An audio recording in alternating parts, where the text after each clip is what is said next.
Good day to each and everyone. I say, you know what? It's just very timely, and at the same time, it is very relevant to say something regarding the scenario that is going on in the Senate nowadays. So, Senator Bato was been staying in the Senate, or she is still in the Senate, because on the Philippine Constitution under 1987, a certain person is elected by the constituents of the Philippines, and he could not be issued by the warrant of arrest and be arrested under the office of the government. So definitely, that is under the 1987 Constitution. But we should always remember that justice will always prevail. So, you know what, in the Philippines, there's always been a law that is going on in our country. But however, being part of this world, we must have also to respect the values and virtues of ICC Court, because that is the one who will going to determine, especially if you have some crime that is being committed in your country. But however, there are a lot of speculation, so we could not even determine who says the truth, kung sino ang nagsasabi ng totoo. Because on the side of Sara Duterte, on the side of Duterte, of course, they have to defend themselves. And the side naman ni Marcos, or shall I say even the senator, not including Marcos, and they are actually on the state of implementing the laws and provisions under the Constitution. But however, we should always remember that on the Miranda rights under Section 12 of the Constitution of the Republic of the Philippines says, you have to remain silent, because whatever that will come out to your mouth, it will be used against you.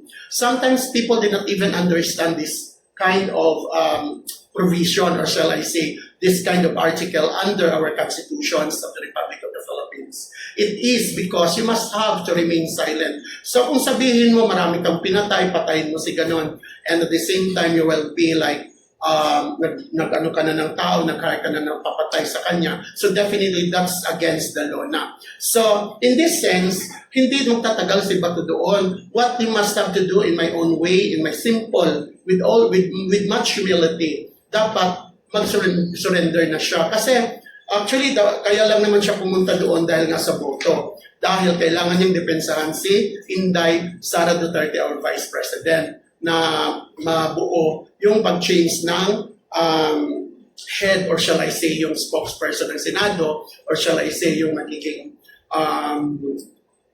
president, or shall I say, who will be going to lead the Senate. So definitely napalitan si Soto. So ngayon, what will happen is that they are actually looking forward na hindi sana matackle yung case ni Sara Duterte under impeachment sa Senate, which is very, very impossible to happen because it's already deliberated and it has been finalized by the first reading and final reading of the House of the Congress. So definitely, walang magagawa ang Senate kundi they have to follow the Constitution.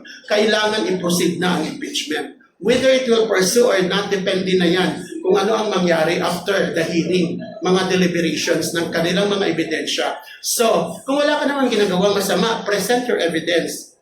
Present everything that will going to protect you. So, ang sa akin lang, nagtataka lang ako because right now, dati naman wala namang umaatras sa impeachment na yan, even in the time of Corona, even in the time of, shall I say, Estrada. So, hindi naman sila umaatras. At saka ngayon lang ako nakakakita na blatant talaga silang nagtatago sa batas, which is not a good implications. Makikita ng mga bata, estudyante, mga Pilipino, mga pangkaraniwang tao na tulad namin, nakikita namin na pwede palang magtago ang taguan ng batas. So it's not really that good. The implication is that the most important thing in the world is that you must have to face the reality and face the consequences. Kasi pag wala ka naman kasalanan, wala naman magagawa ang batas. You must have to fight for your right. Kaya dapat harapin mo because the only thing that a person will do or can do to himself is that defend yourself because you are, you have the right to defend yourself. So kung wala kang kakayahang i-defend sa sarili mo, the Miranda